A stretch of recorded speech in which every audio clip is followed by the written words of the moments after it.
Instagram. I hate that there's always a lag on this. All right, now we should be able to go live on Instagram. All right. We are the live. All right. All right, let's get this started. Hi, Brandon. How's it going? I always feel bad because I talk about Jenny more than I talk about you. That's fair enough. I would not be surprised if there's people out there who don't know who I am, I but they mean, know that's Jenny. fair. I think that's fair. Subi Girl says, "Oh hey." Yeah. Well, you've built such a creation. Like it's hard not to notice it, and it's hard not to love it because it's such a creation. Um, that that's kind of like me. I'm like, it's kind of like it's Jenny the boat, and then the Brandon guy that makes sure she's taken care of. Yeah, I'm just a caretaker, and She's well maintained. I won't go that far. Learned my lesson twice this year. Well, so we're gonna start with we'll come back to maintenance because I would assume that like her maintenance is kind of like a big deal. Start with one, how did you get into drifting, and then we'll go into how Jenny came about. All right. So I mean, drifting in general, for me and kind of the friend group, we were interested in it, back in the earlier days, I guess. And we would go to Formula Drift, New Jersey, um, but like back then we assumed that it was so expensive that you needed like full on race cars, full cages, stuff like that. Yeah. So all through my 20s, we just did normal car things. And then I didn't get into drifting until I turned 30. Um, and that was, after, a whole bunch of other life things. And then basically got into, I bought a cheap BMW that was going to be a beater car for a daily. And Okay. then probably a week, within a week of buying it, it was one of those where it's like, oh hey, like I mean, it's manual, it's rear wheel drive, like we could drift this, and then actually starting to look into what it takes, and convinced another buddy within the same week to buy another, E46 BMW, Sounds accurate. and started our path of hey, Club Loose is having an event in like a month and a half. You think we can get them ready? And that was the basics of realizing all we needed to do was weld a diff. We put a hydro in them, and I mean, I had to do some seats in a cage because I had a convertible, but that was just Right. a roll hoop. And then that got us into it, and that was 2018, 19, something like that. Like it was right around Okay. pandemic, so like we started right before it, Okay. and then the pandemic hit, and it kind of spread events out a bit. Sure. But I was still doing as much driving as I could and learning and being really terrible at it. Like we started and it was one of those where like, man, these cars need an LS swap. Like they don't have the power, that kind of thing. Right. And you do the Now, typical Were you a go to a typical were you a typical car guy before all of this? Like, had you already been doing like maintenance, wrench work, mechanic stuff, or was this the start of it for you? no, I've been into cars and anything with a motor from basically. I mean, when I was 12, I got a paper route, and then with money from the paper route, it was anything with the motor. So like way before these electric scooters, everybody has. Hmm. Um, there were GoPeds, so it was a scooter with basically a weed whacker motor strapped to the back of it, Okay. and that was probably the very beginning. And then it was tinkering with those, and then as soon as I you know got a car, that's when it started. Right. Um, s- uh, Rachel says, got to get rid of the BMW power plant for sure. Eh, it's cheap though. It's cheap Yeah, enough for, it makes sense. sure. So from BMW, that's not the chassis that's underneath Jenny, correct? That the original drift car, Mm-hmm. not anymore. Okay. It was the one that started Jenny. Oh, okay. I didn't know that. So, yeah, I mean, getting into, if we jump back up into the starting of drifting, it was, um, ran that car, for a year or so. And then our local track has, they do it for Halloween now. They used to do a Christmas event. It was early December, and you could Okay. decorate your car for Christmas, and you could win a season pass. So pretty much that first, I don't remember if it was first year or second year, like I did a whole thing and dressed up the car, the convertible E46, as Santa's sleigh, and I Okay. had Slayer on the side, like, you know, Cute. in the correct font and everything, but for Christmas sleigh. Sure. Um, I did not win that year. Got gypped out of that one where it was one of those we definitely thought should have won. Right. And then the next year I did the, covered the whole car in Christmas lights type of deal. That was pretty Okay. early on in that trend. And then that year I did win the season pass for the track. Okay. We're coming up. They changed it to Halloween because there was no guarantee for the Christmas events. So, because of weather and everything. So, we ended up Sure. getting close to Halloween. They announced they were going to do the decorating and everything again. And so, still with that same convertible E46, I took, like, I'd won the year before. Like, my friends joke with me because they're like, yeah, like a month before Halloween, you were like, I'm not going to do anything. Like, I won last year. Like, what am I going to do this year? Sure. And then I was like, a week later, I was like, but what if I found a boat on Marketplace? Uh-huh. So, So what made you think about a boat, though? I guess that's my question because we all love it because it's such a creative idea that you don't see a lot of. What actually was the aha moment? I don't know for sure. I mean, there was a Okay. lot of, I won't say my childhood, but growing up, and like I was a big into watching, the British Top Gear. They did a bunch of Hmm. amphibious cars, stuff like that. Um, as you've seen, I have the scoot ski, so the jet ski Hmm. motorcycle scooter Yep. thing, and those have been around a bunch, and I've wanted to do one of those forever. And somewhere in between all of that and just regular Facebook, searching of a car guy, boats are all, they're not very expensive on Marketplace when they don't work. They're one of those items that it's fiberglass. So you can't Uh-huh. take like an old car, you can't take it to the scrapyard and get $200-300 for it. You Sure. physically either have to cut it up or take it to somewhere and get it. You know, you have to pay to get it removed. Right. So they end up just sitting in people's backyards forever, rotting even farther. And Hmm. then it's like, oh, how do we get this out of here without paying for it? They put it on Marketplace for free. Right. So I had went and looked at one the weekend before, but it was very much a typical V nose, style boat, and they didn't really want anything for the boat, but they thought the trailer had worth in it, Okay. and we couldn't come to a price. I was at like $200. Like I wasn't spending a lot for a Halloween Yeah. joke, Sure. and so I kind of walked away from that one. And then I think that was the same day I found the Jenny now, um, sitting around a buddy's garage working on his car, and I found it. It was like a Saturday night, and then the next day at like 8 a.m. I went to go look at it. It was 2 miles from my house, like it was super close.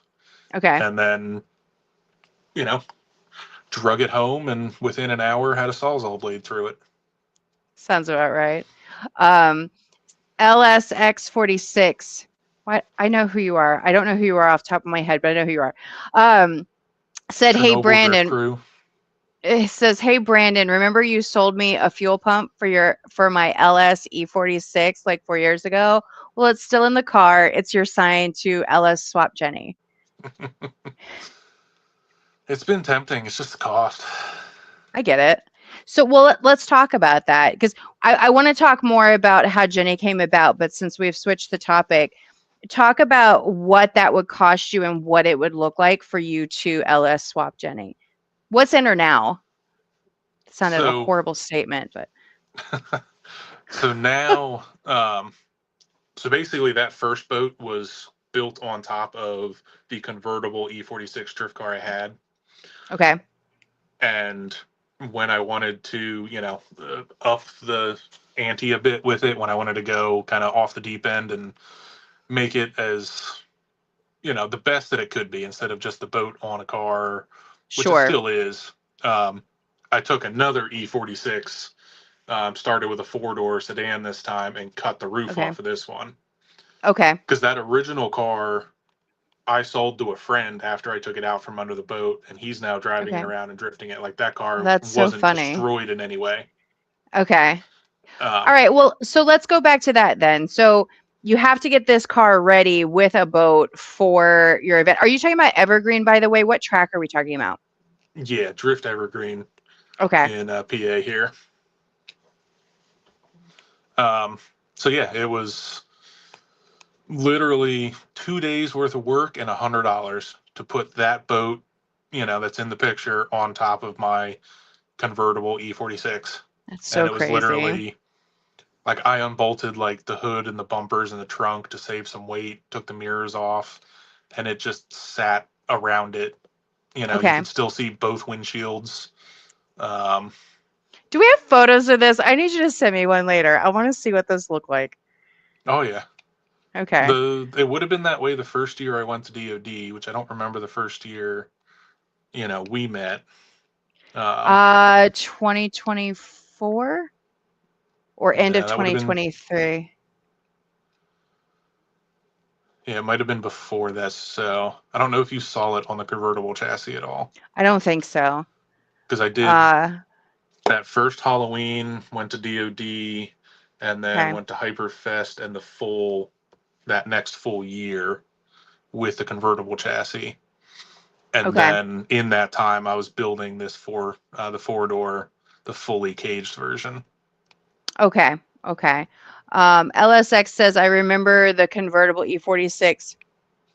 We were twins for like a little while. A little bit, yep.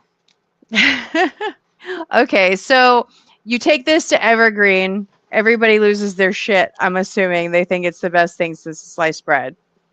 Oh yeah, it was funny because you used to be able to show up to Evergreen like Friday night, camp in the Hmm. lot outside, and then Yeah, go into the track when it opened the next morning, which because of neighbors you're not allowed to do anymore, which is a pain. yeah, But it's you know, unfortunate. we're drifters. We're not always punctual, so we're like, we're still working on cars. We're still fixing stuff. So Uh-huh. we get there at like 1 in the morning. You know, Friday night into Saturday morning. Pull in. There's still a bunch of people standing around. I didn't even get parked, and there's somebody walking over going, "There's wheels under it." Because there's just a boat on a car trailer. So like it Uh-huh. still kind of looked like a boat on a trailer. Uh-huh. Um, and then yeah, I heard a bunch of stories from like the next day is like, oh yeah, somebody drove in, they saw a boat on a trailer. They're like, that's weird, but whatever. And then they're unloading their car and they see the boat just drive past them into the track. I'm assuming you won the season pass that year. I did. I did. I might have won so bad that they never announced second and third place, which I get shit for because I had a couple buddies that also decorated really well. So they were Mm-hmm. hoping for at least second or third. But yeah, I went out for first uh, laps and a couple other buddies, Dan Moe and Chris Small, they took a video of the first lap and that's the video that went viral. okay. And like I went out for a lap, they took that video, and then I went for the second lap and I broke an axle. Oh So no. I won't say a little down in the dump because I'm like, oh man, it's Well, not going to work. It's too, sure. like, it's too heavy. Like, I'm just gonna, So I had gone back to the trailer and I was fixing an axle. And in that time, they posted the video and I came back on track and everything was, worked out great the rest of the day. That's good. And by the time we got to, the after party after the track closed down, that video had like 3 million views on it. That's so So crazy. the the Halloween event at Evergreen is also, they call it the Pumpkin Smash. So Okay. they do the one of the big one of the big bank turns on the Mhm. oval. They'll hang pumpkins about 1.5 feet off the ground, 1.5 feet off the guardrail, Okay. and like eight So you got to o'clock at get night. close to the wall. Yep, they run it as like they have everyone grid up and they go, okay, it's your turn. You get two Uh-huh. passes at hitting the pumpkins. If you hit them, they'll go out and they'll put new pumpkins up. And like, Okay. this is like where it gets very spectatory. Like I said, that 8 o'clock to 10 o'clock time is just pumpkin smash. So they're sending one car at a time. Everyone's watching it. Sure. Um, so I went out and did the pumpkin smash in Jenny because that was kind of the whole idea. I was like, this will be hilarious for a weekend. Sure. And then There if I was do no pumpkin expectation of smash, it being longer. no, none whatsoever. So I was like, if I do pumpkin smash and I smash up the boat body, the car Yep. underneath will still be fine. And then I Yeah. can just put my bumpers and stuff back together because people will total their stuff at the end of the year for the pumpkin Mhm. smash. So I was Sure. like, oh, this would be great. And I don't know what it was. It was a combination of just, it was my day. Video went, You were winning. millions. I won the pumpkin smash too. Like, you could put the boat on the guardrail and those metal rails on the side of the boat just skimmed across it. It's fair. That's fair. Between that and I think how much farther my tires were in front of the guardrail Mhm. kept me out of all of the, you'd usually call it the marbles, but it's all Mhm. pumpkin guts. Because once you start hitting a couple pumpkins, it gets real slick on the top Yeah. of the track. So, Sure. say I ran the bank a whole bunch, hit the boat on the, you know, against the guardrail multiple times, and it just took it. So yeah, That's then great. like I said, the after party and all the talks, it's like, yeah, maybe this thing will stick around for a while. So And speaking of now, after party, LSX said, "Yeah, we get there at 1 in the morning, drink until 5. I'm part of the reason we're not allowed to camp at Evergreen." yeah, that I sounds about believe right. that, sir. I believe that. Yep, that sounds about right. All right, so we're winning at life. Viral video, winning with pumpkin smash. Life is good. What happened after that? What were the choices and decisions after that? You're fired, LSX. It's fine. Yeah, so after that, it was kind of a, well, I guess if this is, my 15 minutes of fame, what can I do with it? So it Right. was, what other events are coming up? Um, I was like, I wonder, not even I wonder, but I was like, I'm going to put headlights, taillights on this thing to make it street legal. Sure. And so I did that within the next couple weeks. Um, went up to a sloppy mechanics dyno day, you know, put it on a dyno as it was with the boat. And then that was the first year I went down and did DOD. Okay. Um, so did a New Year's event at Shenandoah, Okay. and then kind of over then the winter. I can't even remember if I. That's when I started the 4-door car. So I was working on the 4-door car. Realized there was no chance I was ever going to get it done in time to go down to Hyperfest. Okay. So, um, but that was where where the graphics and the livery came from. Right Okay. before Hyperfest, I put all the teal and the purple and all of that on to kind of I was add a wondering little more about that. pop. I wasn't sure if it was you who did that or if that was how the boat looked when you got it. No, that was me. It just needed a little Okay. something else. It was just that Yeah, white that's and fair. teal, and then trying to get with that right era. kinda of graphics. Yeah, It's still not in the right era, but it just fits too well. it's close enough. It's close enough because what is it? It's the coffee cup or whatever that, everybody loves, the styrofoam cup Yeah, concept. it's called, so the design is called Jazz. Okay, That is that's what the fair. That makes actual, but sense. everyone knows it as the cup design. Or a Yeah. lot of people go with the Taco Bell. Yeah. Yeah, no, that's fair. Um, LSX wants to know how much does Jenny weigh? I keep forgetting to ask you that in person. So it's surprisingly better than expected. Um, Okay. so like without me in it, it weighs 3,500 pounds. That's not horrible. So I had at the same time when I weighed it, I had a yellow E46 wagon that was all-wheel drive. It was a daily, and that weighed 3,600 pounds. Okay. So the range between 3,000 and 3,600 pounds is kind of where E46s are stock. So to be at 35, like it's on the heavy end, but it's still a lot better than expected. I gotcha. Now I put me in it, I put three other people, and it's 4,300 pounds, with everybody in it on track, you know, type of deal. Okay. I think that's fair. We're going to talk about that too, because I remember you would have done a Hyperfest before the Hyperfest that I joined you at last. LSX, that's what it is. Are you the crazy Russian? Yeah. I okay. I don't remember his name off the top of my head, but he was on with he. We're supposed to have steak and drink alcohol. Is the next when we actually meet each other? We're gonna try for Southampton. I was Yeah, like, that I sounds know about that right. name, but I can't place it. Yes, okay, we're on the same page now, sir. So well, let's talk. Well, let's keep talking about the weight because when we did Hyperfest 2025, I didn't go for media for Hyperfest. I did media at Hyperfest, but I wasn't. I didn't. I didn't sign up for it because I wasn't sure if I would get it, and I was just checking it out for the first time.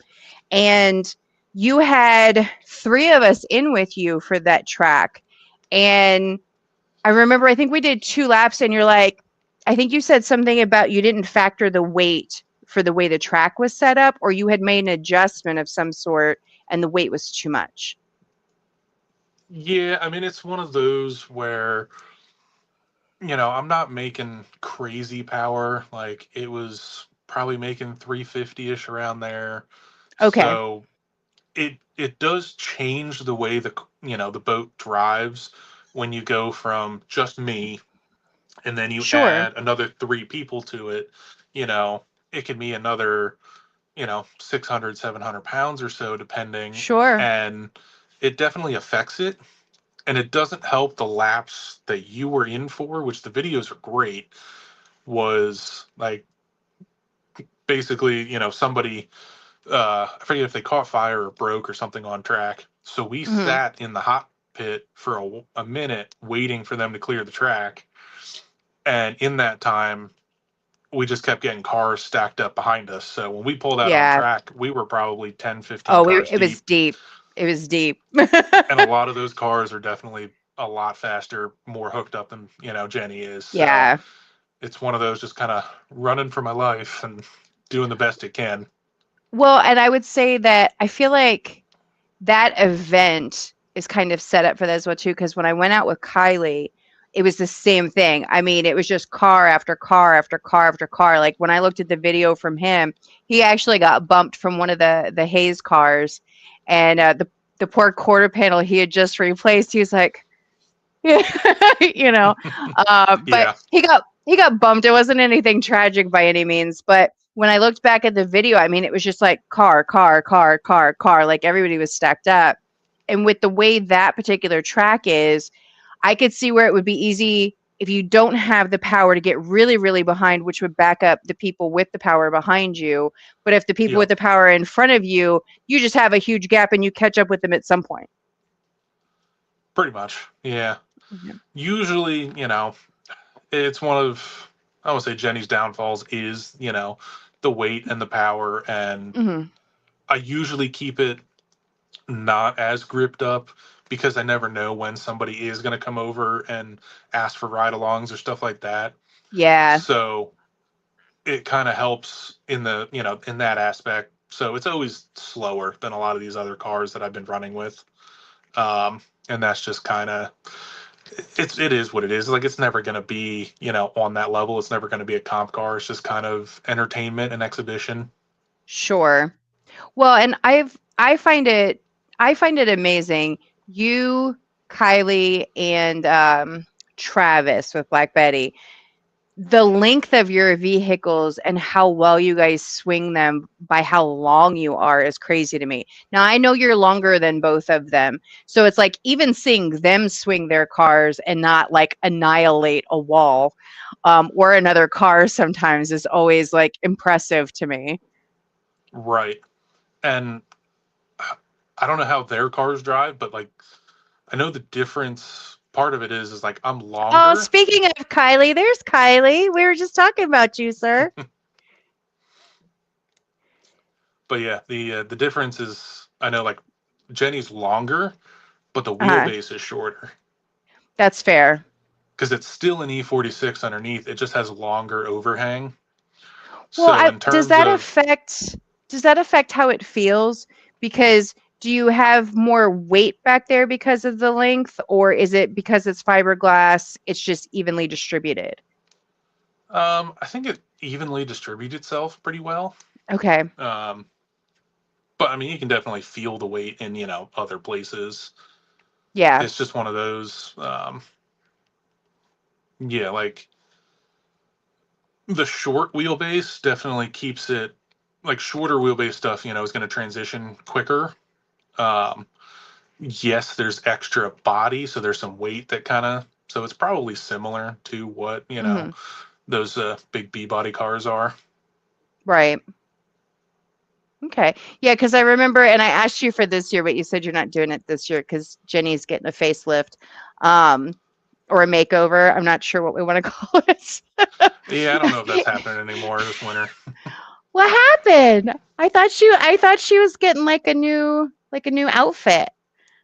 Yeah, I mean, I was going to do a fix all the fiberglass and repaint it and just make her a little brighter, same color scheme Sure. and that. But just with the way the winter's been going, It's I'm fair. still putting a motor together for it. So Okay. looking at what's coming up realistically, I'm not Yeah. going to get all the mechanical things done and you know Fair. the cosmetic stuff that I want to do. I got you. I got you. Because I was asking you for Hyperfest for this year if you're going to be in the burnout box because I missed most of the burnout box last year because I didn't remember what time it was. And I didn't think to go early. Like I didn't think anything of it to like get like set up in some place where I could actually shoot. And like I could see, but I couldn't see. Like I wasn't tall enough to get over people. I couldn't get through the crowd to get to you guys. There's one video I have where I'm videoing somebody's cell phone I of did see that them one. videoing you because I'm like I'm too short for this adventure. Um, Yeah, it gets pretty but active there. it really did. I was really surprised by it because the other event, the entertainment event where they're jumping things, I'm Oh yeah, missing over a on the skid portion of the pad. information. There you go, the skid pad. It wasn't as much of an attraction and draw to me as the burnout pit was, and I was a little surprised by that. Um, but I think I think that's part why of the I burnout didn't. pit is Good, that everything else is closed at that point. that's So it's kind fair. of its own attraction. Like all the racing on the tracks is stopped. The you know drifting is over. The burnout or the drift pad is that's closed. So it's kind of the start of the evening activities. That's fair. And to be fair, this year wasn't the best. I think there was only 5 or 6 cars. Like the first Yeah, year I I did expected it, there to be more. there was a whole bunch more. I mean, But yeah, between again, you and Travis were both in it, and now he schmuggered his, if I remember correctly, the back end of his. But the fact that you're just able in that small little area, because Jenny's almost as big as the area that you have to do like the whole burnout thing in. Um, Yeah, like sideways, like on the short, version, the short version of the rectangle. I don't think you could park two Jennies nose to tail and fit in no, there. There no. happens to be like a drainage grate right in the middle. Uh-huh. And the first year, basically, I found if I can get one of the front tires to basically sit in that grate and kind of Okay. spin around that, it Okay. leaves probably less than a foot on the back on every, Okay. on every spin. So Interesting. trying to think, I don't think I hit the first Not year. this It was year. still first year was on the convertible car, like it was Okay. underpowered, did a bunch of donuts, and then I drove it into one of the barriers and just did, a sitter against the wall. Yeah, yeah. Um, that is where I didn't even like that was another one of those really good events for me. Like it was still early on in Jenny's career, and it wasn't until the next morning that I realized driving the boat into the concrete barrier pushed the boat windshield back into the car windshield. So I cracked the windshield on the car Good job. and it stayed like that for like a year or so until the boat finally came off. But it was one of those I never even noticed it that night. Okay. Um, Yeah. but yeah, It's years an after, interesting event. yeah, it's so tight. And the more and more I hit the back of Jenny on things, the flimsier it's getting. So Sure. probably not going to do it this year just for I know. I'm really sake sad of. about it. Really It's a good sad. time Just though, so you and know. you never know how I'm feeling that weekend. It's May always happen that anyway. chance. Oh my goodness. Yeah, I definitely I want to do a little bit more with the burnout pit this year. So I'm actually going to camera Travis's car for the burnout pit this year. Um, I think I'm gonna 360 the interior and try to find a spot on the outside so that I can get the burnout portion from like the outside perspective without annihilating my camera in some way, shape, or form. Right. Always a risk. Absolutely. Maybe I'll just put the Yeah, GoPros on instead. yeah. I wish they would just open it up a little bit bigger, move the That's barriers all fair. back 5 feet. But you know, I'm sure they do it for a reason. Fair enough. That's fair. All right. So, how much horsepower do you actually have? You said you put on the dyno, right? So that was on the convertible car Oh, okay. pre-turbo. So it surprised all of us. It made 190. Okay. So factory E46 numbers are within that, you should expect 150 to 190 horsepower from a stock motor, basically, depending on if it's a 2.5 liter or a 3 liter. So it was surprising for what we thought it was going to make. We thought it was going to be 160s, 170s. Okay. Um, since then, since I put it on the new chassis and turboed this one, um, it was a 2.5 liter motor to start, and then hurt that one, and we put a 3 liter in it. So the general thought is it's 350 to 400 probably now with the 3 liter. Okay. So we were talking about LS swap earlier, and I think our crazy Russian left us, but he can look at this later. If you were to LS swap it, one, what would the cost and process be? And two, what's the expectation of the change in horsepower? I mean, that all kind of depends. So just generally on horsepower would all depend on how much, money you put into it. Um, Fair enough. Basic 5.3 or 6 liter LS, you're going to make around that similar 350, 400. If you keep it very simple, iron block, truck motor type of stuff, maybe put a cam in it, you'll kind of be in that same range. Um, if you go actually put some heads and cams and, some fancier stuff on it, spend some money, probably easily make 500. Um, but then what we did a lot of the thinking or the thought process in the beginning before Jenny, Okay. and in terms of like, do we want to LS swap them? Do we want to turbo them? What do we want to do? And I mean, you can buy LS swap kits for them. They're not cheap, you know. Between if you get headers that fit the chassis and motor mounts and all that, you can be 2 or 3 grand into just the swap kit. Um, Okay. a lot of it comes down to transmission, what your choice is. You can fit the transmission that's on the BMW now to that motor. Okay. Um, the problem there is adapter, clutch, all of that. You'll spend $1,500 to put a ZF, behind something else, so like behind an LS, which is about the same price to try and find a T56, which is what comes behind LSs in like Camaros and that. So it's kind of a game of depending how you do it. If you do a lot more of your own fabrication, you can save some money. But Sure. I wouldn't be surprised if it's 6 grand plus.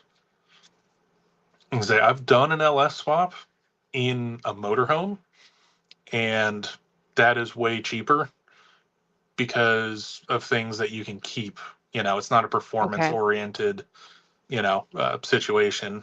Um, basically, I took a motor out of a Suburban and put it in a motorhome. So all the accessories fit, stuff like that, Okay. Um, those are some of the costs with LS swap stuff that the internet says is cheap, which it can be in very basic setups. Like I said, you want to take a truck motor and put it in like a C10 truck and have a nice cruiser. You can probably do that for $1,000, $1,500. Okay. But to put it in a sports car, you have to change things like front accessories and your intake manifold so they fit under the hood. Like I said, having a manual transmission really adds to the cost. So that's what kept me away from there.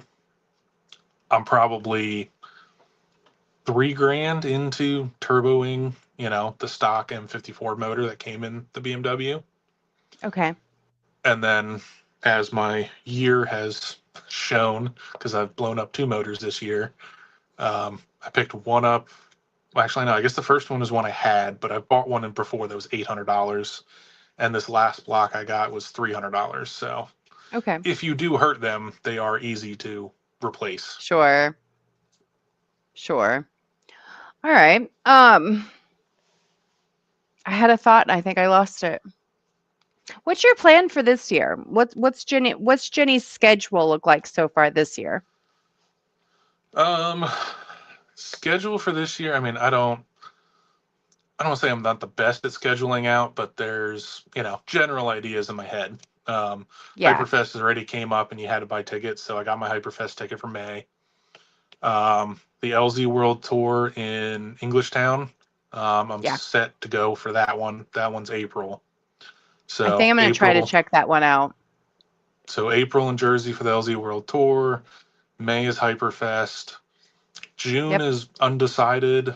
Um, July last year, I went to Canada. That's where I did JDM Fest.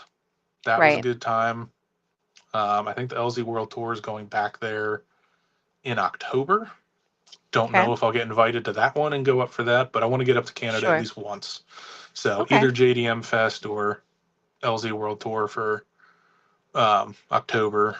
Same place in iCar. Um, So keep going, and then do have another question, but keep going. August, nothing planned for yet. September, I need to make the decision in the next day or two if I'm going to register for Hot Rod Drag Week. Okay. Um, and then, yeah, September, October, I'm still open. Okay, that's fair. DOD this year? Yep, that's the plan. And it was the plan Okay. this year too, but, motor number 2 got me. Darn it. Darn cars. Yeah. Um, Out of all of the events that you have been to, do you have one where you're like, I'm doing this every year just because of like the vibe and the experience? I mean, so far for me, that one would be Hyperfest, Okay. just because it is, so varied. There's so much to do. You know, Yeah. the track is great, the people are great, and then you have all those other, forms of motorsport going on. There's just a lot going on. So it's a nice full weekend. Lots of different stuff to do. I do enjoy Have you that ever one. have you ever tried a grid life? I have not. Okay. I want I think to. I you would want to see how it, I think you would like it. I think you would like compares. Midwest Fest because Midwest Fest is very So similar the to only thing that, Hyperfest. okay, the only thing that put me off of it from last year was they started um, charging a application fee for get a driver's license through like Hyperfest, which probably makes sense for like the road race guys and stuff like that. They're going to run a whole bunch of events, but Mhm. it's an extra $200 to apply Okay. just to get your license, which works all year, but I just don't have the funds to be able to do a whole bunch of grid lives. So that's That's what kind of fair. turned me off of it last year was, because then you also have to pay for the event and then get to the event. So, Yeah. Yeah, and uh, there's definitely plenty of costs involved in that. so yeah, that one I'd like to, at one point it just wasn't in the cards. I'm That's fair. not a big budget, kind of operation here. It's pretty much Sure, just me that's and fair. Jenny. And the lovely Jenny she is. Um, all right, so Hyperfest top of the list. Tell me about LZ World Tour last year because I haven't been to one yet, and I'm debating on if I want to check it out this year. It's a good time. It's definitely, it's like putting on, it's like putting on a drift comp with a whole bunch of your boys, is kind Okay, of basically how it seems like LZ has it run. Um, I was still happy to be involved in it last year, and sure, my involvement is definitely a little different than, what everybody else is doing because I'm just going as sure, exhibition entertainment. yeah, I'm not actually part of the competition that they're doing. But in terms of spectator, vibes and everything like that. Like it's a big production. They definitely hmm put a bunch into it, and you know, it's. I'm trying to think. It's a mix-ish between like Formula Drift, where you have the vendor rows and everything like that, okay, and so there's a lot of things for the fans to come see and do. okay. And then Well, because that that's was good. similar to, they basically ran the Legends of Drift, the movie filming, the Yeah, same yeah. as an LZ World Tour. They just called it Okay, something different for the movie. I got you. So that one was also set up very similar. A lot of vendors, a lot of being able to be around. I guess the YouTube people, the influencer people that a lot of spectators like to watch and stuff like that. Sure, that's fair. It's definitely an event for me that like I don't want to say puts it in perspective, but like I'm as I said before, like Jenny is very known. How known am I? And being able, I can still walk through, like the vendor area and stuff like that, and not get I want to say mobbed by people, but Sure. it started where people recognize me and they would come up Good. and like ask for a picture and an autograph, and it's like that's not me. I was like, you sure? It's just me. Like I have no idea. Like this feels wrong. That's okay. I'm totally gonna pimp you out at Hyperfest. I've now decided after this conversation. Have you guys met Brandon? Yeah, he's Jenny's handler. I mean, the Hawaiian shirts help. Usually gives a pretty good tell of still, still working on some other merch stuff to make it even Oh, more good. noticeable. I want my own Very Hawaiian good. shirts. I just haven't figured out. Like, I want a Jenny Hawaiian shirt to sell, and I haven't figured out the right design yet I might be able to help you with that. because it's got to be We'll talk cool about that but later. not I tacky. You Yeah, know. no, that's fair. That's fair. I have an idea. We'll try for something. I do graphic stuff too, so we'll come up with something for you. Okay. Let's see. Our crazy Russian LZ tour is mass attended, and Legends of Drift was fire. Cody says, I remember the first event with Jenny. LOL. Pulling into Evergreen the night before Pumpkin Bash. Yeah, we talked about that, Cody. He was winning that day. Oh yeah. speaking speaking of winning, because I had one of those days today where I accomplished like two really small tasks, and it's the first time in a while that I felt like I wanted something. The uh, the Jeep has been down for a couple of weeks. We had to wait for a transfer case to come in, and they got the transfer case replaced. And now all of my front end steering stuff has to be replaced, which my son is going to take care of this weekend. But I accomplished today. I now have heat, which I had replaced the what is it, the resistor, and the first resistor died. It malfunctioned, killed my battery because it would just not turn the blower off.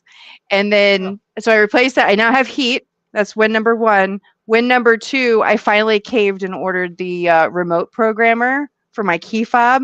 My key okay. fob is dead, but the new key fob works, and it worked on the first fucking try. And the level of excitement from something so simple, I was like, Hey, I'm winning today. Nobody can tell me nothing. you got to take all the small wins. That's for sure.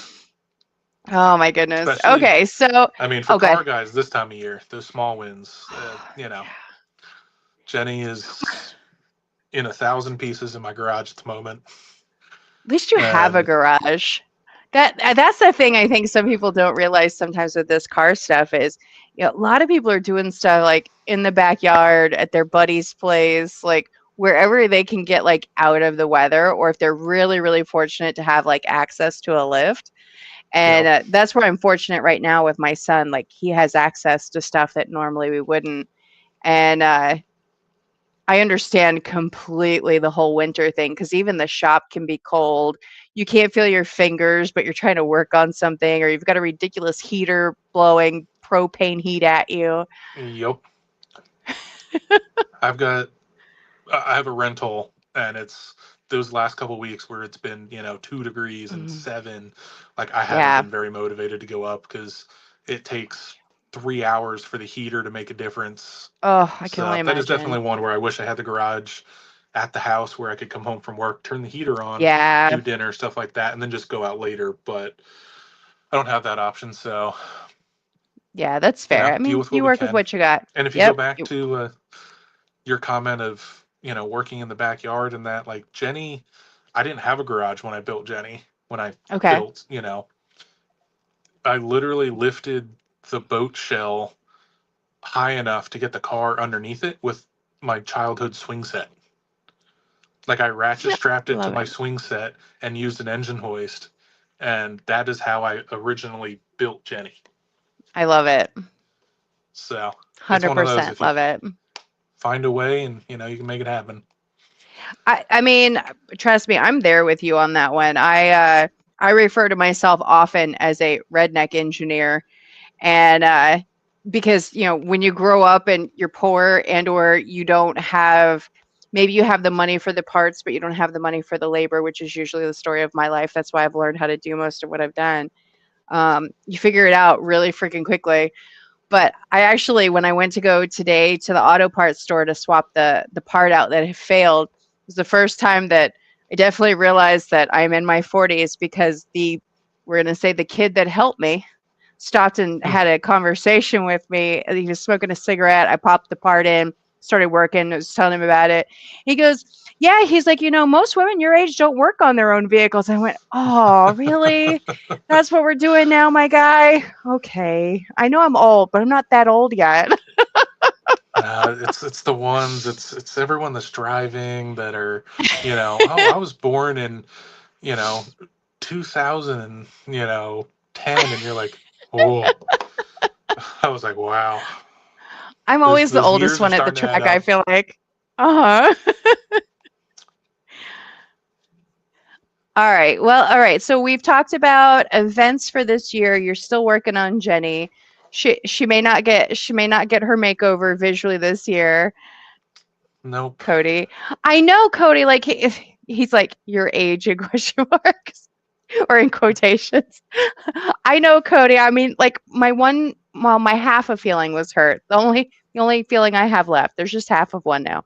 Um, because I understood what he meant. Because one, I'm a female at the auto parts store, which I'm sure doesn't happen often, but seems to happen a little bit more now. And then I have my moments with the fact that I opted not to have a car payment. That was my biggest thing, was like I just didn't want another car payment.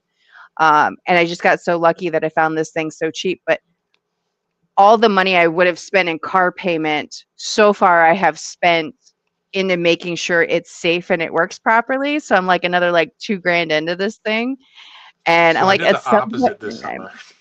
oh really? What'd you do? Talk to Uh, me. I, I was on a kick of, beater cars and, cheap stuff because so that, Hmm. the daily E46 wagon I was driving, it was like every month it took another thing was a little off and, Yeah. $200, $300 this month. And I was like, you know what? I'm getting rid of this.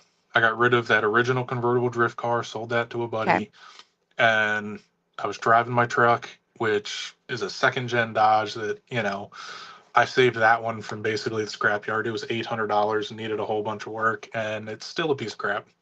I've had it for like 8 years, so like it owes me nothing. But I was driving it. I was on my way home from work, and I'm like, man, these brakes feel terrible. Like, thought I heard a noise the other day.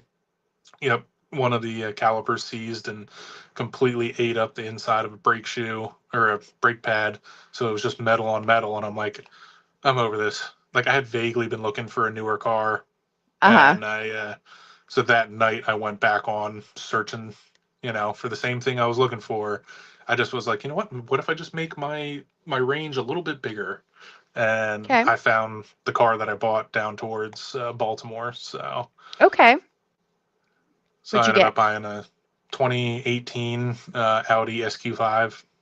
Nice. So it's one of those car guy stuff. You're like, you know what, I don't really like SUVs. I really like wagons, but I couldn't find a wagon that was what I Hmm. wanted. And I wasn't buying a sedan because I can't, like, in my head, I'm like, if I want to buy a set of wheels or something to that size, Yes. I want to take Yes. the nicer vehicle to go get them, Uh-huh. not have to drive my truck 2 or 3 hours to go buy stuff. Sure. So I was like, I at least need something with enough, storage room.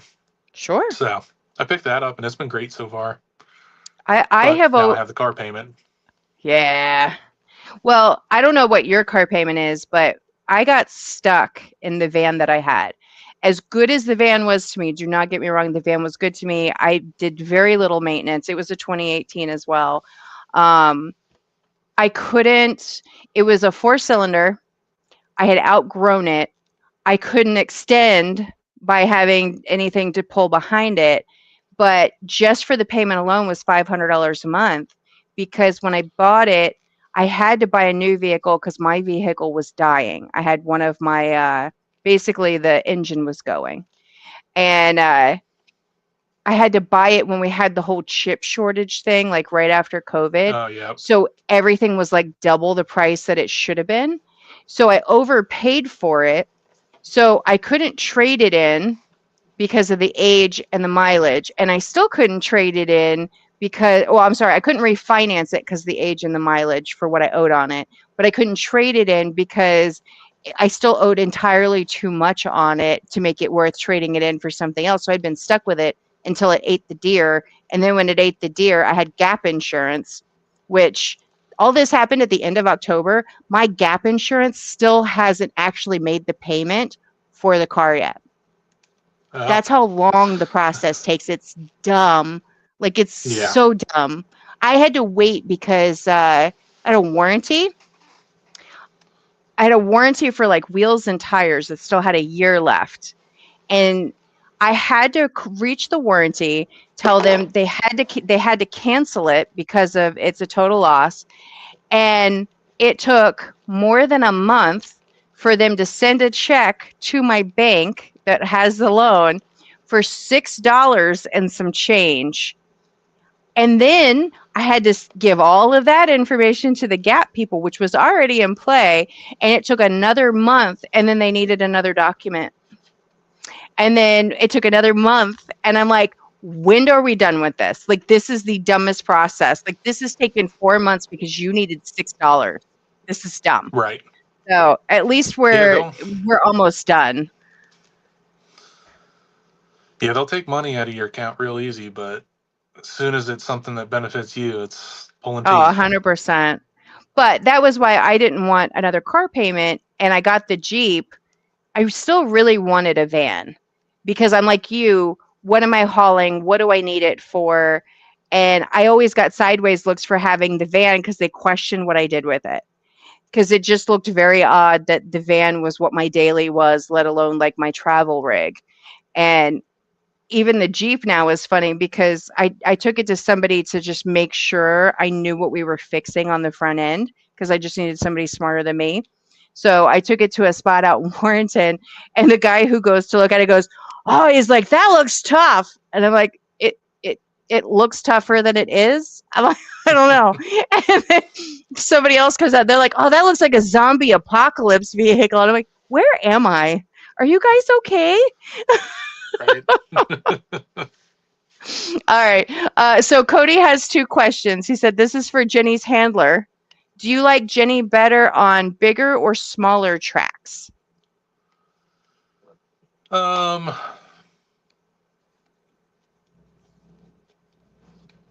yeah, I or don't know. shorter or Probably longer?" I more. guess. She definitely seems to work better on, I would say, mid-size. You know, Okay. like small, small stuff. Obviously it gets really tight with how big it is, and it just doesn't quite have the power for like big tracks. So, a So decent somewhere in mid-sized between. track. Okay. Something that I can be in third, stay in third everywhere, kind of is nice. It's also nice for um, like passengers and that, like when I'm doing ride along stuff, you're taking some of the, um, I don't say the worry out of it, but it is something that runs through my mind in terms of like, hey, I'm giving ride alongs, but I'm giving ride alongs to three people at once.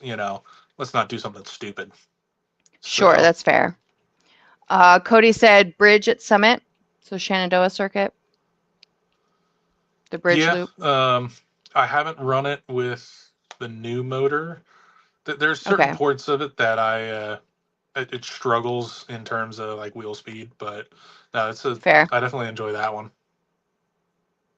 Okay. Um, are you saying Shenny? Are we talking Shenandoah Circuit or Shenandoah Speedway, Cody? Um, you've run it. Have you run it at Capitol before? Why do I feel No, like you have?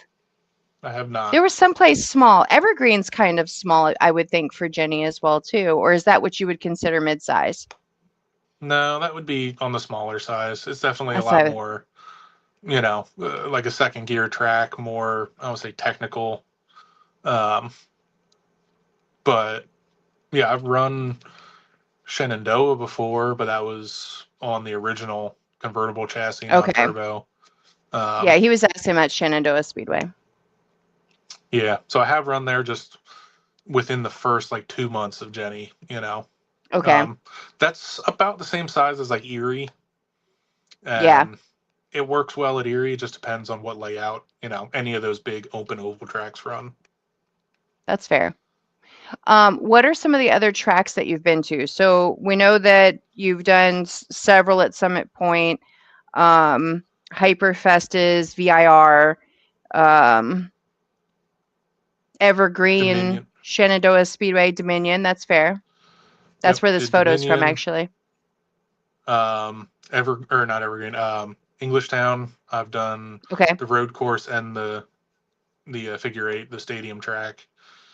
Okay. Um, I still haven't made it to I E Town yet. It's on my list. You should definitely find a way to come up. It's kind of the origination of drifting in the East Coast. Yeah. So, um, and then Erie, iCar in Canada. Trying to think if there was any other Pocono. Okay. I never Lately, my made it thing to has been I Pocono. want to get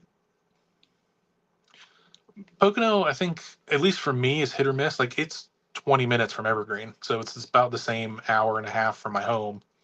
It's Well, we just a don't hit or have it miss anymore, depending on do how the we? events. What Pocono? Yeah. Yes, as far as I know, they were talking about going away, and then they got a bunch of interest, and then they kept events going, and Okay. then like events like Clean Cultural run at Pocono. Okay. So they still run. It just depends if they're running the parking lots outside versus the actual road course stuff inside. Okay. I gotcha. Yeah, I'm trying to think. Oh, SMS Southampton, um, Okay. run That's there on my more list as for well. this year. Go down and support Chris this year at some point. Yep. Trying to think. I think that's all of them. Okay. It's always now the want to do more, want to do different ones, want to try new Yeah. tracks, and get farther, out and away, and to people that haven't been able to see Jenny before. That's kind of how the Canada trip came up. You know, and then it's just travel is expensive. Yeah. Even though I, Well, and even though I use the you have the motorhome, RV, right? Yeah.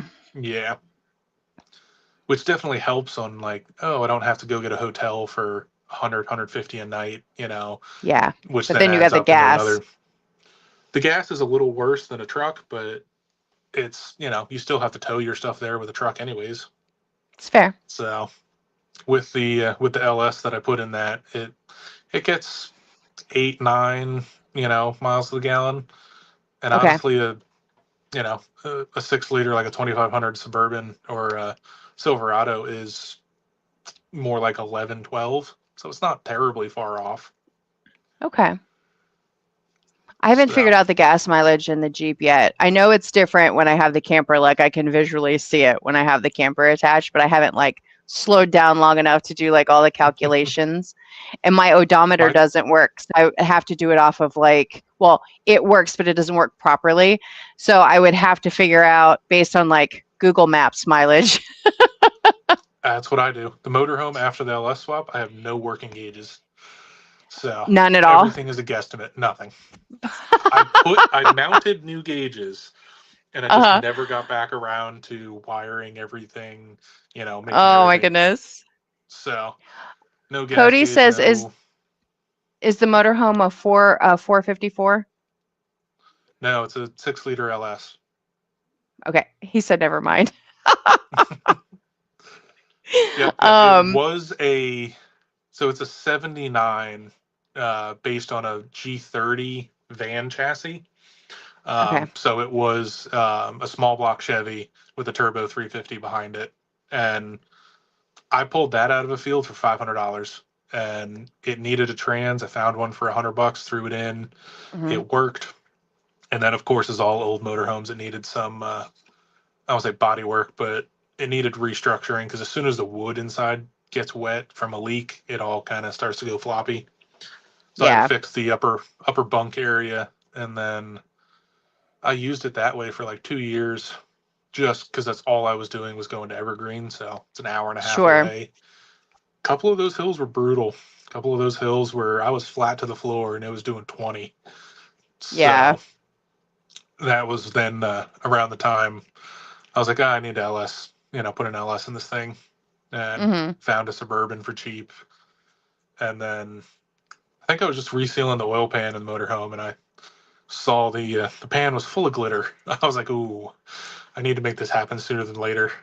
So Not the I good did kind of that one glitter. summer. No, no, it was. I ended up doing it in between events, so I had 6 weeks to do the full swap, and made it happen with basically hours to spare. Like that Okay. last night was I was in my driveway at 5 a.m. bolting the gas tank in, doing the first So funny. startup, and yeah, that first, we drove it around the block. We might have put 2 miles on it and went, hmm, hook the trailer up and drive an hour and a half to the track. Sure. Not a So problem. we made it. It wasn't pretty, but we made it.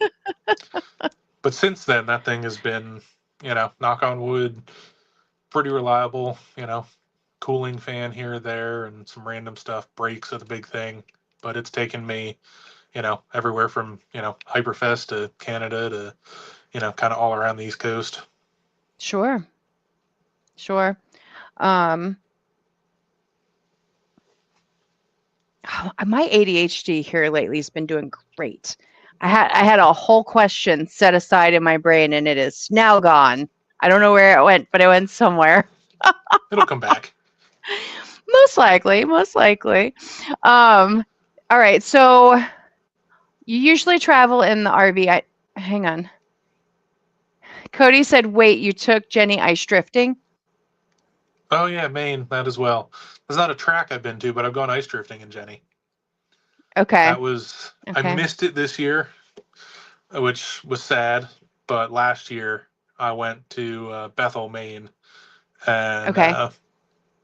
one of those got to meet up with a bunch of new people and other people in the industry, and it was a great time. They just I, I don't know, I want for in on someone that next year.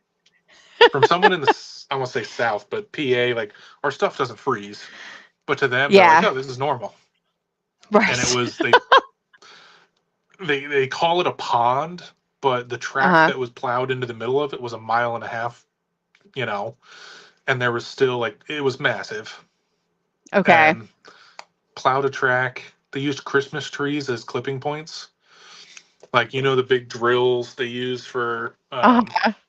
for like ice fishing.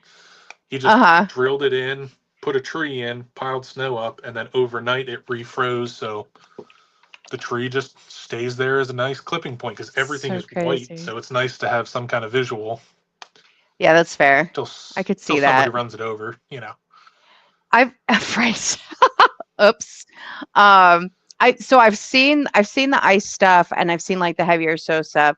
I've done like a couple of snow things locally, but I wouldn't say would say one of them was definitely snow. I went to Capitol this year and it was I would say an ice event, not a snow event.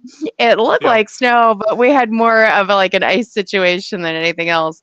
And then the year before we had snow for a private day and it's so funny to watch because nobody's going anywhere quickly. So So I that's don't the know how it is on the difference. ice. That's the difference of being on the ice because you Okay. can prep it. Like, so I did the typical studded tires, and like Okay. there's a whole different range of you can buy like studded tires for the street, snow tire type of stuff, or you start going the aftermarket route where I went with a company, what were they called? Cold cutter. And they were basically a hex bolt that's sharpened, and then you drill it through the tire, and then you put a nut and a washer on the inside of the tire, and then, Okay. you know, try and do I've something seen on the that inside. before. Yep. So, like, fairly large quarter-inch to, 3/8 spikes sticking out of the tires, and you're still doing 50 across the ice, sideways, full Okay. throttle. Like the speed you can pick up off of them because of that is amazing. It's That's definitely way fair. better than like snowy asphalt because Yeah. you are literally just digging into the ice. So Yeah, well, and good. I was gonna say that surprised me because that was my first time. It was one of those. Everything I did was just it was talking to the guys that were running it, and so I bought I think it was a pack of 1,000. So 1,000 of those screws in 4 tires, and I Okay. drove up there. I got up there later at night because it was a 10-hour drive. And the next morning, it was okay. Wake up early, and we're heading over to the lake. And they had already plowed it earlier in the week, and they had a pit plowed out and set up. Like the locals were driving, their full size trucks and 2-car trailers onto the lake. I'm like, yeah, I'm good. I'm gonna leave my motorhome on the dry land. Yeah, I don't blame you. Uh, I don't blame and you. honestly, it just looked like a big white field until like I don't know. I think the thing that sticks in my mind that really got me was as I'm driving out to where they plowed the track, there was one of those swim docks just in the middle. You know, it would be in the middle of the lake, but Yeah. it it's just there covered in snow, and you're like in a little ladder coming out of the ground. You're like, oh, Too this is a funny. lake. Found it. You're like, yep. We're definitely over top of water. It just didn't feel like it. Yeah, I mean, I could see that. That's kind of why I want to experience it kind of like from a media perspective too, is because it's so different from what we get to do. And I hate the cold, like with a fucking passion. Like winter is my least favorite time of year, but I will show up for a fucking snow event. It's so ridiculous, but it's such a different experience. Like when we did it at Capitol, the day warmed up. They started moving faster. Asphalt dried out a little bit, but then as soon as the sun started to drop, like we had ice again, like really quick. Like some of them weren't ready for the fact that we had ice again. Yep. And when our day started, it was a combination of like some ice, but it was more slush. And just, it literally just, it was so entertaining to watch because you're like, they're really not going anywhere quickly, but they sound like they're doing a lot, because they're Yeah, going pretty past much. you. So it was definitely, Yeah. it's an interesting experience to say the least. So I would definitely love to see the difference between like a true ice setup versus, what I've experienced here. Because you're right, we don't get that type of an event here because we don't have that type of cold that long. Yeah. Like they were saying the lake was 18 to 20 inches thick of ice. So like it was Fuck. frozen. Um, Yeah. but like on the cold front, like we were saying, or you were saying, like Jenny doesn't have heat or a roof or anything. So it, Mm-hmm. it literally is just, yep, I'm How'd just you here for the bundle for that? vibes.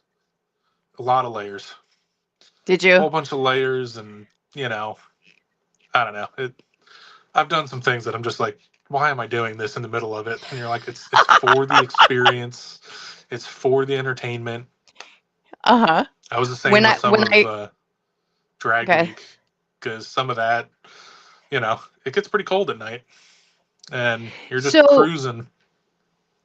yeah, I mean that's fair. We're gonna talk about Drag Week in a second because I want to hear a little bit more about that. Um, I felt the same way when I got to Capitol.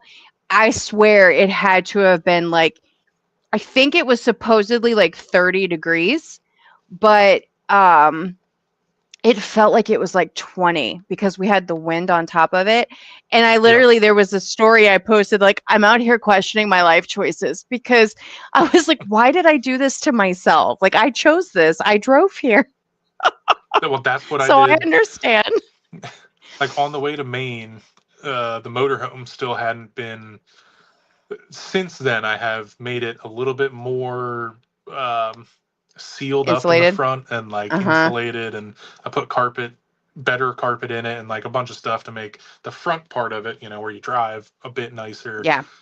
Okay. And the drive to Maine, I had a heater between my legs, like it was chilly.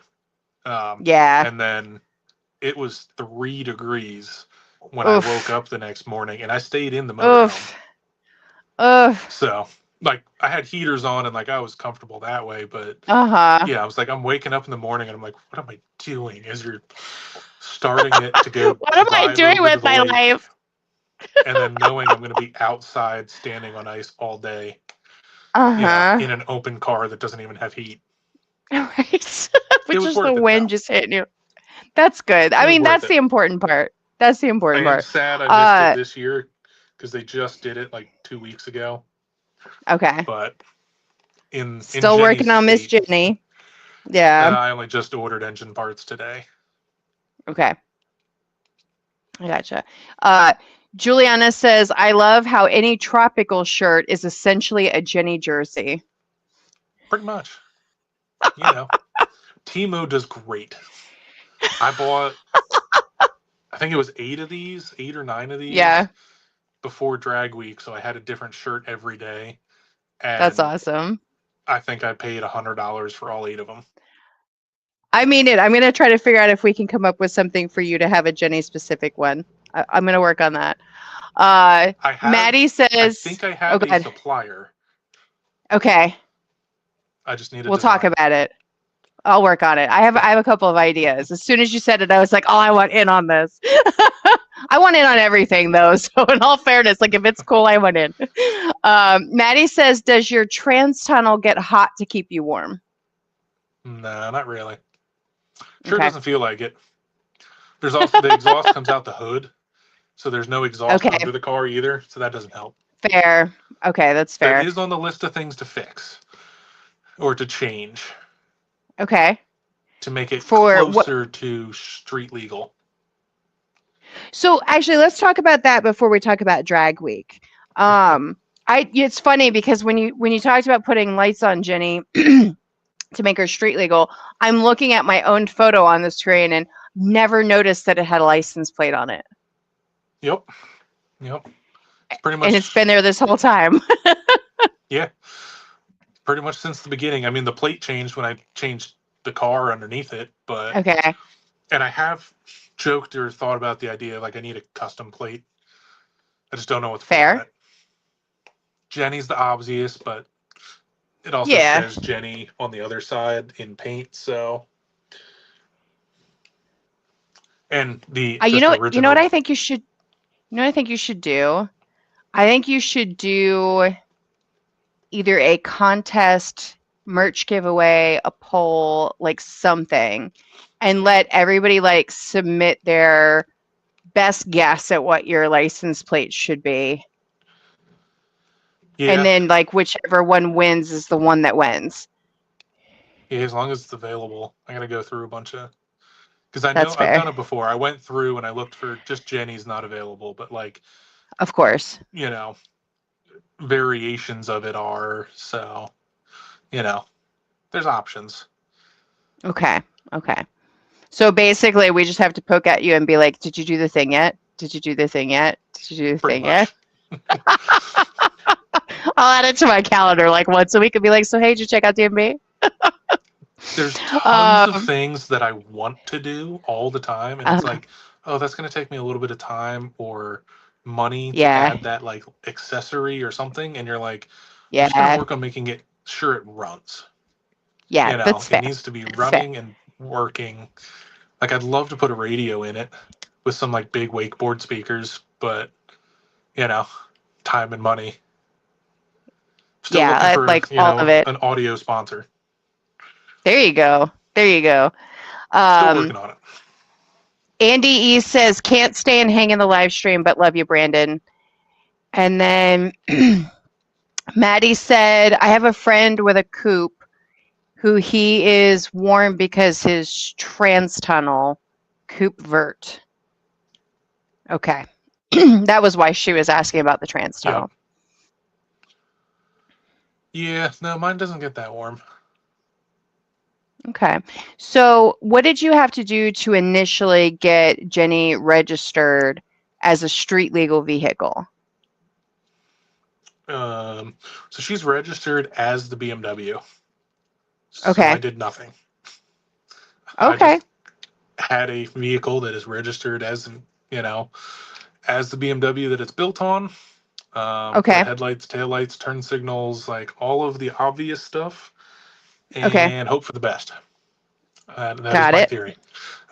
More of the don't ask permission, ask for forgiveness. Uh-huh. I was about to say the same thing. So far, it's paying off. I've been pulled over once Okay. in Okay. 3.5 years. So, Okay. you know, and I did get tickets for Whatever that, works. but it was, I got What tickets did for you get? justified things. It wasn't inspected. So, PA, we have to have inspections. Okay. One of the reasons I don't have it inspected yet is because of the exhaust coming out the hood. Okay. So, if you do look at the picture and you look at the license plate, just above the license plate is the tail light, and then up on Mhm. the next section, there's two right next to the Johnson nameplate. Those were Yeah, yeah. air intakes or exhausts. I want to have the exhaust run out of those. That Okay. is one of the plans for the winter. Okay. All right, that makes So, sense. and then I think I can get it inspected, and it will be a little less, or a little closer to as legal as it can be. Well, if you registered it in Jersey, you wouldn't have to have inspection. I think they only require emissions. Yeah, it's something like that. The Then only I reason gotta. I know that is only reason I know that is because when I bought the Jeep, the guy that I bought it from had it registered in Jersey, and I told him when I bought it, I'm like, I can't give you what you want for this because I have to get it to pass Virginia inspection because you don't have an inspection on it at all. Right. So the only thing he was required to have was emissions. Yeah, it's one of those. There's a couple different ways I've debated about going about it, but Okay, like I said, for now, it it's works. been a year and a half since I got pulled over last, so Okay, you know, So besides it. was it just inspection that you got a ticket for? So the whole thing, I will say how it played out was I was preparing for Drag Week, Okay. and a lot of the Drag Week stuff, like you can't put your car back on a trailer to drive to the next, track. You have to drive to the next track. Right. So most people make a small trailer to tow behind. Yeah, yeah. So I took an old jet ski trailer and jet ski and just took the motor and everything out of it and cleaned up the whole inside. And then the inside of the jet ski was my storage for parts and tools. And Okay. I just towed it behind Jenny. And I had just finished it. It was like the Thursday before leaving for Drag Week. So I was trying to get stuff done on it. It's 1 in the morning. I leave my garage. I am heading home through, it's like a 10-minute drive, and it goes through one town where like the cops are known for always sitting in. Yeah. And so I'm cruising in a boat, towing a jet ski trailer, and he pulls out and he followed me for a good couple of miles before he Yeah. finally pulled me over. And he's just like, where do I start? And it's like, I think I said the right thing in terms of like, well, like it's all built on a BMW chassis, which is what the plate comes back to. And the VIN is Mhm. everything on it and everything like that. So he didn't give me anything for that, but it was, oh, it's not inspected. It didn't have the sticker on it. Fair enough. And I didn't have a license plate on the trailer. So Okay. he gave me, ticket for each of these. And I'm like, fair enough. I'll take Yeah. that. But in that process, I think 6 cops total showed up because it's 1 in the morning. They're like at least 2 or 3 of them said, we just had to see it. If that call comes over the radio, I 100% agree. You're like, Understood. is he just smoking crack or like what's did he really pull over a boat? Nope, it's a boat. That's Yeah. great. So yeah, that was like I said, Um, like 2 days before I left for Drag Week, and then haven't so been pulled over since. tell us about Drag Week. I'm about to do this year. I'm going to do Drift Week 11 with Travis Snyder, and Yep. I'm a little apprehensive about it because I realized when he and I started talking about it, I'm like, I'm really a loner. Like at heart, like I do everything by myself. So the idea of being in a car with someone for 2 weeks, I'm like, I don't know how I feel about this. I mean, I'm similar, uh, and for Drag Week, I had a complete stranger with me. So it was one of those like the person I thought that was going to go with me as my co-driver, he ended up not being able to go, and I literally ended up like I asked a whole bunch of like my normal friends and stuff, and it was too late for anybody to get off work for a full week. So I Okay. put it on the internet. I was like as honest as I could. I was like, "Hey, does anybody want to be a co-driver for Drag Week? It may be uncomfortable and loud, and I can't guarantee anything other than it's a boat Yeah. and we're driving down the road. I haven't drag raced it yet. I have no idea what this week is going to end up being, but it's 900 miles. Who's in?" And Yeah. I got a guy from Florida who ended up reaching out, and we talked, and it seemed to work out for both of us. So I literally Drag Week started in Ohio for that year. So I drove from Okay. PA to Ohio, past where we were staying, so I could go pick him up at the Columbus airport. And that was the first time we met. So the day before, I pick him up in the motorhome with Jenny on the back and everything.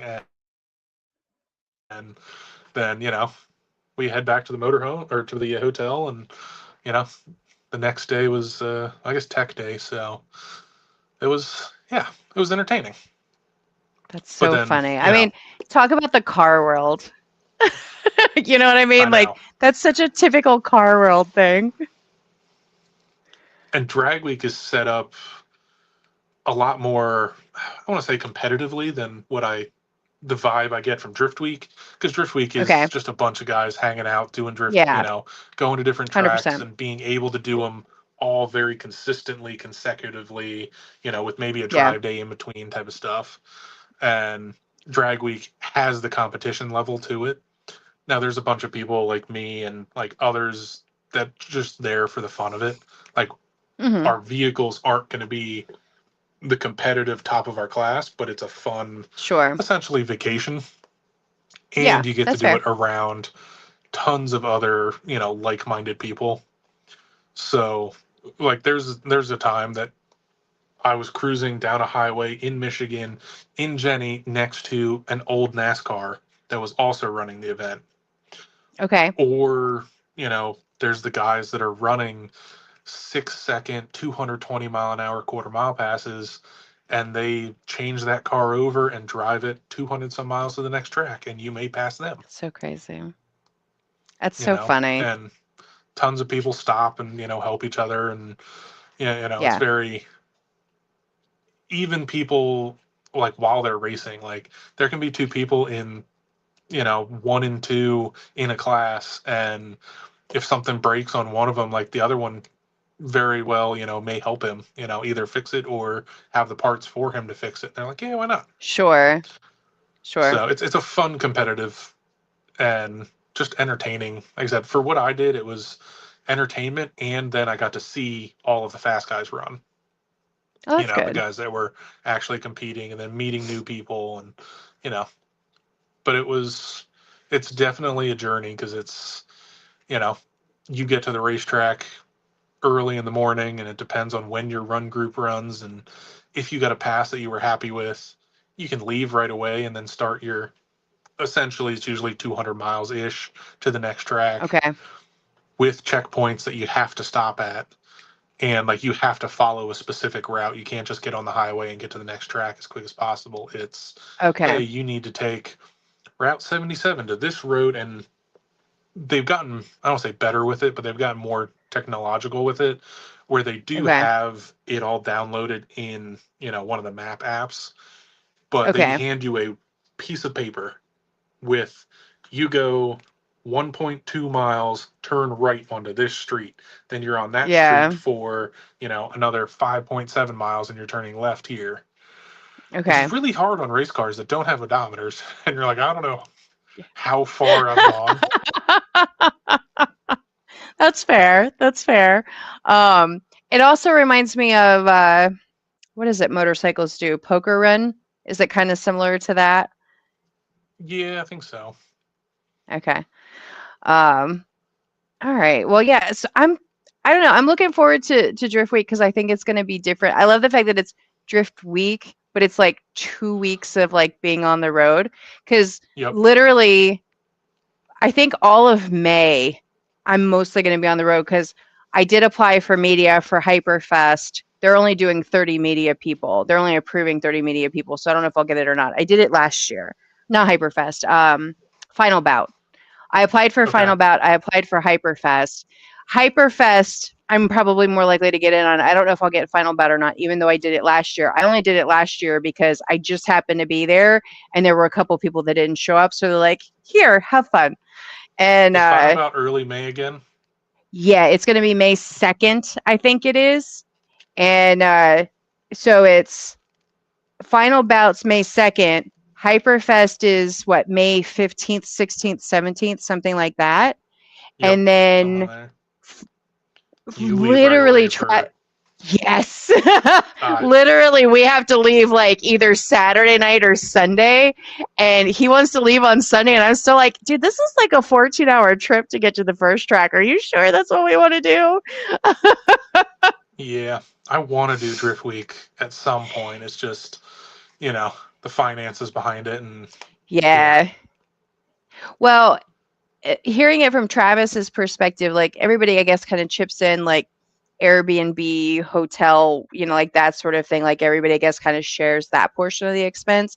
But then you got gas, food, like all of the things that come along with that.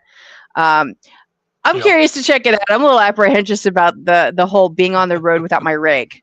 It's being without my rig is what it is. Like the fact that I won't have the Jeep and the camper because I can't take the Jeep and the camper. I have to ride with Travis.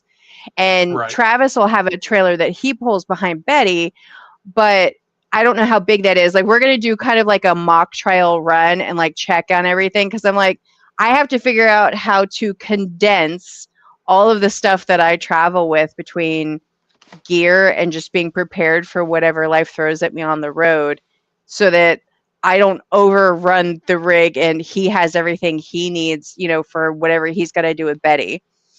Right. Yeah, it's always a challenge to, that was one thing with like the jet ski trailer for Jenny. It Hmm. was the right aesthetic, but it was way too Okay. small. Oh, Like I can imagine. I can it imagine. was one of those, like, all the tools and everything fit fine, but then you're Uh-huh. like, okay, well, like, you have your luggage bag and your camera bag, and then my co-pilot also had a luggage bag and a camera bag, Mhm. and yeah, we were trying to keep those in the jet ski as well because it was at least watertight, whereas the back seat of Jenny isn't, Yep. in case we did get rain or anything like that. And the trunk is mostly useless on Jenny, so you know. Yeah, that's fair. Juliana said Drift Week feels like ultimate summer camp. I like that. I'm gonna remember that, and I'll let you know when I get back. See, one year I'll run it, and then maybe one of those where I'm like, okay, well, I'm not going to run a couple events, like Yeah. I'll do that, and in 2 months before and 2 months after, probably nothing. Yeah, But that's fair. That's fair. Um, definitely on the list. I, I mean, I'm fortunate in the fact that my day job is freelance work that's remote. So I work for myself doing remote work. So I can be on the road and still make money while we're traveling for Drift Week because I can still do my work from a computer. Um, Otherwise, I don't think I would be able to do it because it would just be entirely too much downtime. Um, Right. so I understand because if you're not making money while you're doing the fun thing, you have to come back and make more money to throw at the next fun thing. Yeah. Yeah. It's pretty much, my whole life now is, and it always seems to be, is just trying to make more money. And then you just go from, okay, I work all the time otherwise, like a Uh-huh. normal 9 to 5 plus a part time job. And it's like all of it's to Uh-huh. get to this next event. And then you're like, okay, back to working all the time to make it to the next event. And you're just Mhm. going with getting your hopes up and all your adrenaline and, your enjoyment out of those specific weekends that you're trying to get to, you know, Yes. every couple, every couple weeks, once a month, depending how it works. Say Yeah. last year I probably overdid it, and you know, like July I did 3 in a row, 3 weekends Oh in a yeah. row, and I think I had a weekend or two off, and then did another 2 in a row, and I was like, okay, maybe this was too much because it took a motor Lessons out in were the middle of learned. that too. Yep. Right. Even though you did an oil change 5 weeks ago, if you did 5 events in that time, you probably should have changed it again. Yep. It's That's where fair. that's why I lost the first motor of the year. I was like, I don't know why, I was like, it just started knocking, and you're like, pull it out, and oil's super thin. I was like, I just did an oil change. It's like, oh yeah. I'm like, I did run like And then I four made her do events in work. between, and I was like, probably should have changed that. So You know, hang on, I'm going to hold that thought. Juliana says it's definitely a huge financial commitment. I'm glad Aaron Losi puts on a great event. Yeah, I'm definitely looking forward to it, Juliana. I will report back. I have a feeling my lives in May are probably only going to be about the events. I've already told Brandon Hyperfest that Sunday. I'll probably have to do it from the drift car, from Betty, but I have a feeling, well, most of my lives are going to be that week. It'll either be Sunday or that Wednesday. I have a feeling are going to be about all the events in May because right now I'm up to three of them and there's a potential for a fourth one. Um, so let's talk about maintenance. And because I know sometimes with like the drifting stuff, everybody loves to hear, like we've already talked about the engine. They like to hear about tires. How often really should you do an oil change? Should you do it every event? Should you do it every other? um, I love yeah. that I you're mean, it all thinking. kind Like of I can see the smoke just rolling it all up. kind of depends because it's like when I had the convertible car and it was a non-turbo car, and like I don't know, I'd go probably 6 months in between oil changes, and like Okay. we beat the crap out of them. Um, the guy that I started drifting with, and he bought an E46, he he might have done 3 oil changes in 5 years until he finally blew that motor up. So like it owed him nothing. But Sure. then you get to the levels of, it's like, okay, those were $1,000 cars, the motors are 500 to 800. You're like, maybe it's not as, important. But then, Right. I would say I get to this level and it's like, okay, put a bunch of work into it. It's, I want it to be reliable so I don't have an event where it breaks mid event type of thing. So Sure. I haven't figured out what I want to do in terms of, oil change. It probably should be every third event at least. You know, I don't think I'm a every event type of, oil change, but probably every two or three. And then, the rest of it is just general. If the events are, stacked on top of each other, like when I did 3 in a row, I'm checking the car over at the next event. You pull Okay. it off the trailer, you're like, okay, like driving hasn't started yet, driver's meeting hasn't happened. That's when it'll be okay, look underneath it, check stuff, do a bolt check. Um, if it's in between, and the boat comes off the trailer for some reason, it'll be in the garage and do, my general maintenance checks. Um, Usually it's make sure it has fluid and things like that, make sure things are topped up. um, this past year I've had overheating issues, so I've been trying to play with different things there to make it more, you know make it better. And then, Okay. like you touched on tires and that, and I mean, everyone's got their own. I'm still kind of all over the place. I've gone everywhere from um, like Ironmans and um, yeah, I can't think of the other one.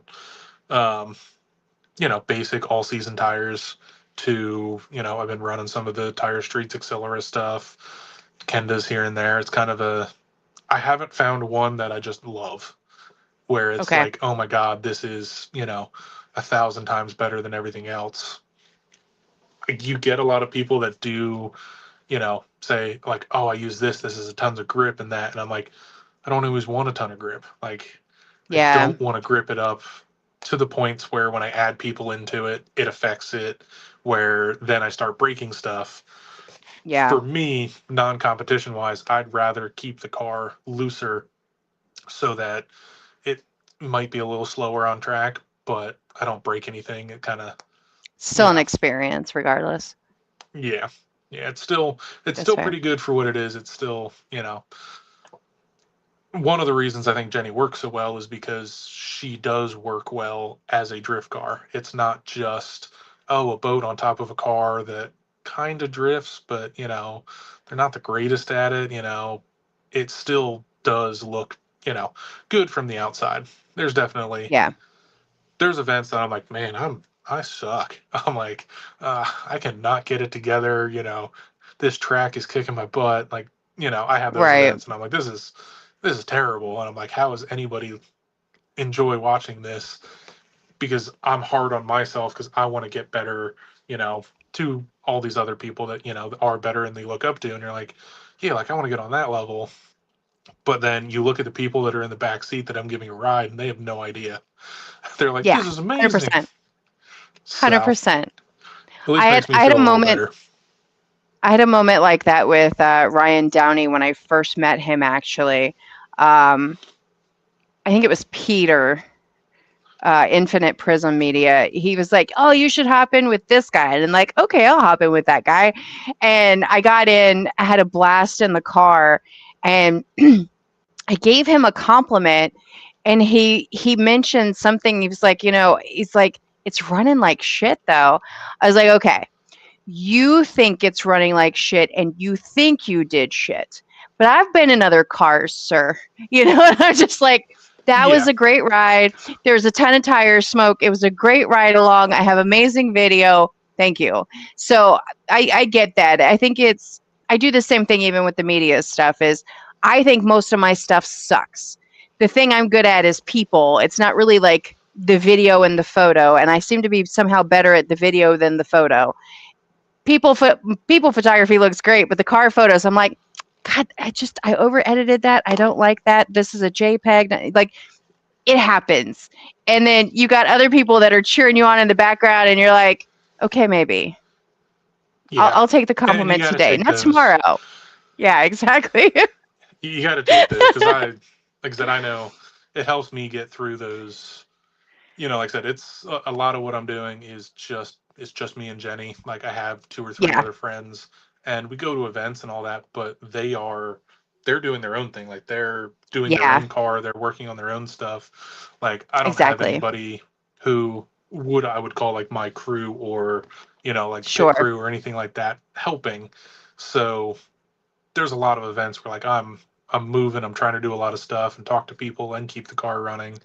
And Yeah, then it's nice to hear the nice things or the compliments and that because when you're I think it's nice like the videos and stuff that you see during the weeks then after when I'm yeah. stuck in the garage by myself, rebuilding a motor or something, going, this thing is stupid, you know, like Why did I do this to back my to like the life? maintenance working on it part, like the whole like the hood opens as a normal hood, but there's a boat in the way, and that metal Yeah. railing that goes around the front. You're like, well, now I'm a foot and a half farther away from the engine bay, and there's a rail in the middle of my stomach that I got to try to lean over and get Yeah, to the middle of this.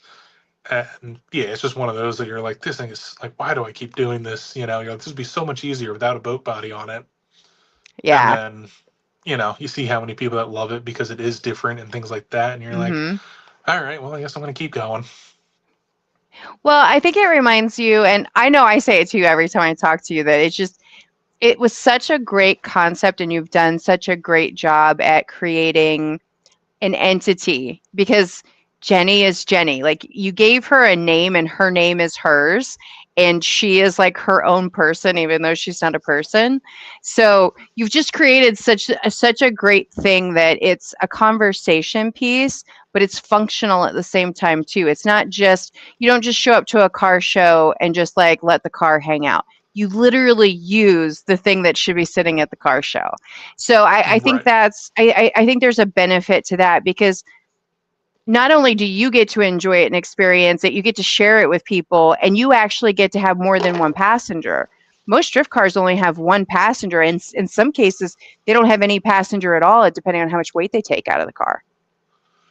Which was one of the ideas, like, between making this a four-seater ride-along car.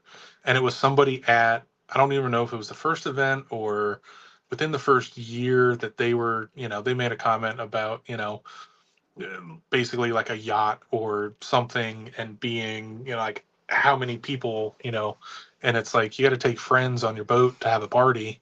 So one friend is fun enough, but if you can put even more Sure. in, it's even better. Like when I was making the Right. cage, I was looking for more spots to put seats. Nothing Okay. worked. Like I even debated one facing backwards, like Okay. behind, and I was like, I don't know if I'll get anybody in there, but it didn't work with the cage. And I was like, Oh, nobody will yeah. ever be allowed back there at certain events. So I'm That's like, fair. I was trying for even more seats to make it a real party boat, but Yeah, that would definitely be cool. That would be a cool perspective because we're also used to seeing it from the front. I would wonder about you have some of a smoke factor. You don't have a huge smoke factor all the time. You have like a occasional smoke factor. You don't always run smoke when you're drifting though, if I remember correctly. no, I think it kind of depends on the track and, wheel speed. But then a lot of it gets stuck in under the back of the boat. So it kind of dissipates out. It doesn't just roll off the tires like other cars, Yeah, that's fair. which I've got That's stuff in fair. the works for that this winter too. There's other Okay. vents on the side of the boat that I want to Mhm. flip around and hook. Like they make a duct style fan that would then suck the smoke out from the big cavity in the back, and then it would come That's out the fair. side vents. That's another thing that's been That's on my fair. list for like 2 years. And it's just another, you're like, well, it's another $150 project, and you're like, yeah, I'm Right. going to put that one off. Yeah, well, because you have to prioritize, right? Like those are the things. Like if you did it months from now, that would be cool. It does like it didn't have to be done right now for her to get back up and running. So I get that. Right. Yeah, it's kind of All always right. the Well, balancing act. we're almost at the 2 hour mark. Does anybody in the live stream at the moment have any questions for Brandon so that I don't keep him up too far past his bedtime? Who goes to bed at a normal hour? You know, we can talk about that because a couple of my lives I've talked about the fact that we're all doing it for the dopamine. We all have ADHD or some sort of in chemical balance or chemical imbalance, and that's why we're all here. Yeah, that sounds about right. You know, like I say, I'm Sleep, happy if what's sleep, I'm happy if I'm laying down by midnight. right? You and me both. There's times where I might climb into bed at like 10, and then at like 11:30 I'm like, "Well, maybe I'll be asleep by midnight." But then you don't want to get out of bed because you know you probably won't get back in it for like another hour or two if you get out of bed to go do something, or you won't finish the task because that's when you're going to get sleepy. Yep. Yeah. Yeah. No. You try, but then it's like, I mean, I have a normal 9 to 5, well, like 8 to 4, so it's like, oh, I got to be up at 6:30. You know, and you're like, oh, Yeah. I really just need to fall asleep, and I won't. Yeah. Yeah. I understand that completely. Sleeping is the thing that I do the worst at. Like, I am the least skilled and talented at sleeping. All I'm right. good when Well, I'm we don't have asleep. any more. It's The just waking up getting part's there. hard. Yeah. You know what? That's fair. That's fair. I'm not a morning person. I, I wake up, if I can wake up on my own without an alarm, I'm usually good. And I'm pretty consistent on what time of day I actually wake up, like even if I go to sleep late. But I'm a grumpy bear in the morning. I don't know about you. Like, I just don't talk to me. I'm not ready yet. I'm not ready. Right. All right. Well, we don't have any more questions, so I'm going to go ahead and let you go. What I'm going to do is when I hit the end of the live stream, you and I will be back in the studio together, but it'll end it everywhere else. Bye, my Okay. lovelies. Thank you for sticking in with us. Bye, ladies. See you guys soon. Season opener, I hope. Right.